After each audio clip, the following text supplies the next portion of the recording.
जय हिंद दोस्तों। आज हम बात करेंगे हमारे समाज में जो संत लोग हैं और कुछ ढोंगी लोग हैं।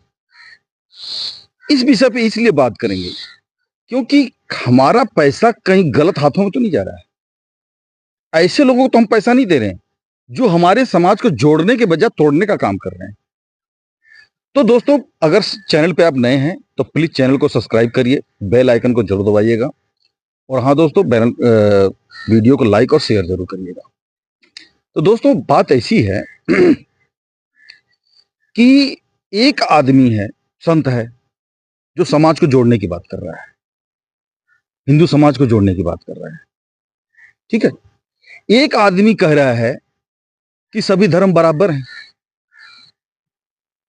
तो सभी धर्म बराबर हैं तो फिर आपको कुरान का भी पाठ करना चाहिए। इस भी जब बात करेंगे तो सबसे पहले हमें यह देखना है कि राष्ट्र निर्माण में कौन काम कर रहा है। ठीक है। एक आदमी को, कथावाचक को, हम जाते हैं, दान दक्षिणा देते हैं, तो अपनी लग्जरी लाइफ खर्च कर रहा है या वो समाज के लिए कर रहा है। पहली बात ये। ठीक।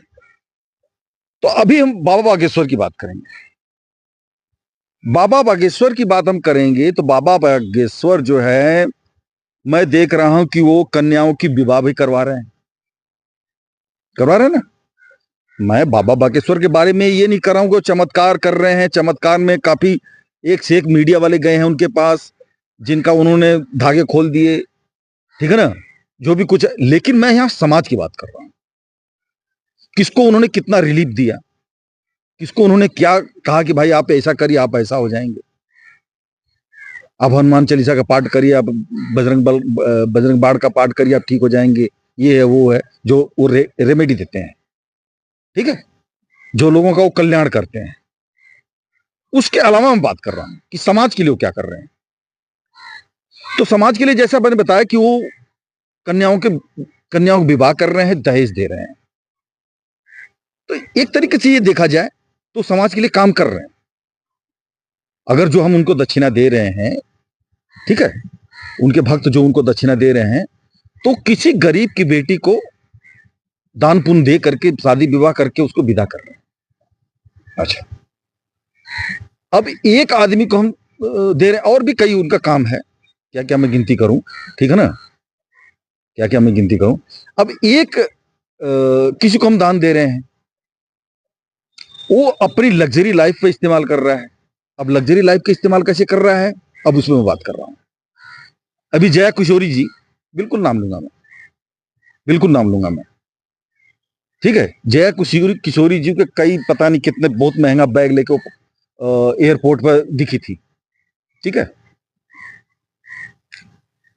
अब जया किशोरी जी को ट्रोल किया जा रहा है। क्यों किया जा रहा है? कि क्योंकि भाई आपके पास जो पैसा है, भक्तों का पैसा है, आप शिक्षा दे रही हैं, लोगों को शिक्षा दे रही हैं आप। तो आप शिक्षा ये दे रही हैं कि सभी लोग लेदर पहनो, ताकि जानवरों का कत्ल खानों को अप्रूव कर रही हैं, है कि नहीं? अगर आप एक गुरु होकर के, कथावाचक होकर के, एक शिक्षक होकर के, ठीक है, आप ये लोगों को संदेश दे रही हैं कि भैया मांसाहार जायज है, यही हुआ ना। वो कितने लाख का, करोड़ का बैग है, मुझे इससे मतलब नहीं। लेकिन अब मोदी जी जैसे, वो एक राष्ट्र जो थोड़ा 3-5 किया था, तो मोदी जी लक्षद्वीप पे गए। जब लक्षद्वीप में मोदी जी गए तो सारी दुनिया मोदी जी कहने का, अरे भाई ये तो बहुत अच्छी जगह है यार, मोदी जी गए थे, चलो हम भी चलते हैं, क्या रखा है वहां पे। तो आप जो प्रमोट कर रही हैं टांग के उसको, तो आप तो यही प्रमोट कर रही हैं। दूसरी बात, उनका मैंने वाक्य अब सुना था कि क्या बिगड़ता है, जब अजान होती है तो 2 मिनट रुक करके अजान, थोड़ा सा हमें अजान कर लेना चाहिए, क्या कुछ ऐसे कुछ उन्होंने बताया था। ठीक है। फिर जब वो ट्रोल हुई तो उन्होंने कहा कि देखिए, मैं सब धर्म को मानती हूँ, मैं किसी धर्म से घृणा नहीं करती। घृणा मत कीजिए, लेकिन सब धर्म बराबर कैसे हैं? सब धर्म बराबर कैसे हैं? एक धर्म जो है मांसाहार को सपोर्ट करता है, एक धर्म शाकाहार को सपोर्ट करता है। आप एक पाले में तो आएंगी। भाई आप एक पाले में तो आएंगी कि आप मांसाहार की तरफ जा रही हैं, शाकाहार की तरफ जा रही हैं। ठीक है। अच्छा, दूसरी बात, आप कह रही हैं कि ठीक है, कथा रोक करके और आप जो है क्या नाम है वो करना शुरू कर दो, अजान का क्या है कुछ ऐसे करना शुरू कर दो। ठीक है, लेकिन क्या वो दूसरी तरफ भी हो सकता है क्या? दूसरी तरफ अगर कोई मान लीजिए कोई मौलाना जी तकरीर दे रहे हैं अपने अनुयायियों के बीच में और मंदिर में शंख बजी, तो क्या उठ के सभी लोग हाथ जोड़ के प्रणाम करेंगे? वो जैसे सुबह शाम हमारे शंख बजती है, जब पूजा पाठ होता है, उस टाइम क्या कोई तकरीर अपनी रोक करके कि भाई अभी मंदिर में अभी घंटा बज गया, अभी शंख बज गई, थोड़ा एक बार के लिए हाथ जोड़ करके ध्यान कर लो, क्या ऐसा हो सकता है क्या? तो कैसे बराबर है? आप बताइए, आप गुमराह नहीं कर रही हैं फिर?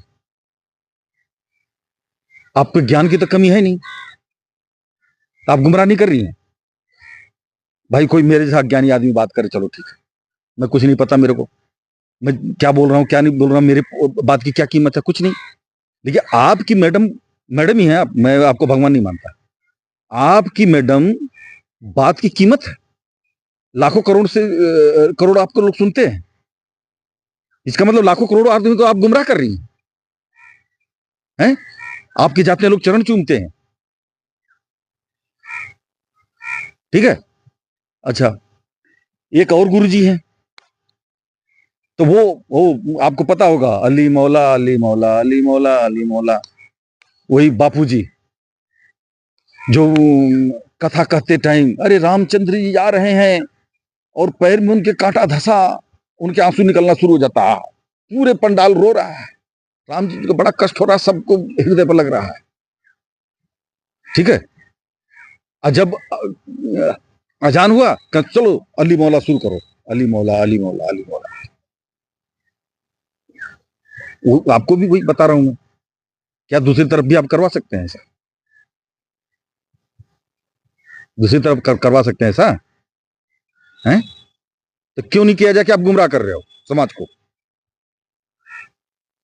आप समाज को गुमराह क्यों नहीं ऐसा कहा जाए कि आप समाज को गुमराह कर रहे हो? बिल्कुल आप गुमराह कर रहे हो। तो दोस्तों कहने का मतलब ये है कि हमें के सावधान रहने की बहुत जरूरत है।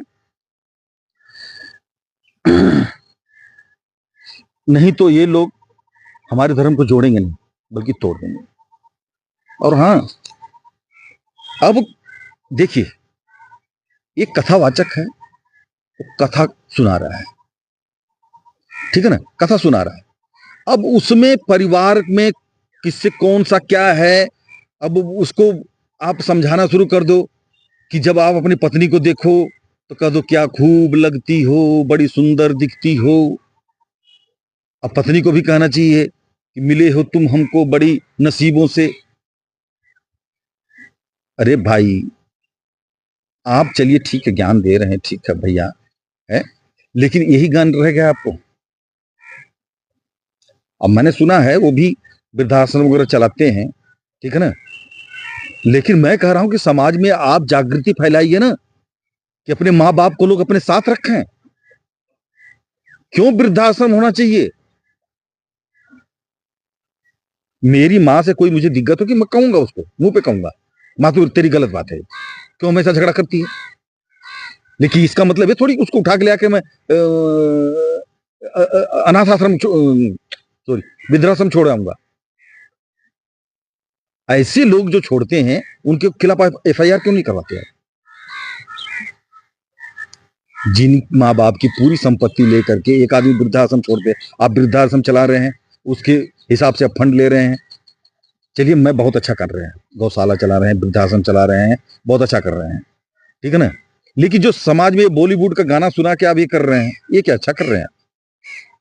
तो दोस्तों कुल मिला के बात ये है कि आप कथा सुनने, आपकी माँ बाप, आप कहीं भी जाते हैं, जाइए, बहुत अच्छी बात है, लेकिन उन लोगों के पास जाइए जो हमारे पैसा लेकर के हमारा भला कर रहे हैं, हमारे गरीब तबकों के लोगों को भला कर रहे हैं।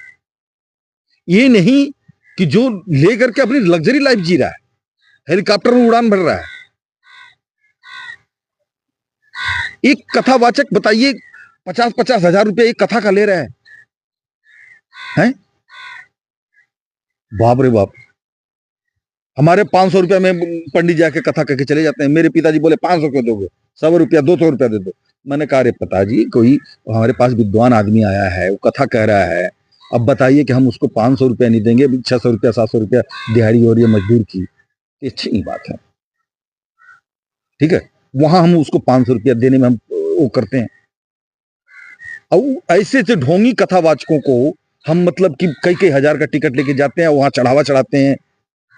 महाराज लीजिए ये, महाराज लीजिए माला भी लीजिए महाराज हमारा, महाराज लिए भी कनवों में का लीजिए हमारा। ठीक है, ये गलत है दोस्तों, आंखें खोलिए आप लोग। ठीक है, और इस वीडियो को शेयर करिए। जो इन बाबों के पास जाते हैं, किन बाबों के पास जाते हैं, मत जाइए बाबू। जो धर्म जोड़ने की बात कर रहा है उसके पास बिल्कुल जाइए आप, उसकी बातें सुनिए, टीवी पे सुनिए, यूट्यूब पे सुनिए, सब जगह सुनिए। लेकिन जो लोग ये गुमराह कर रहे हैं उनको अवॉइड करिए। जय हिंद, जय भारत, वंदे मातरम, भारत माता की जय।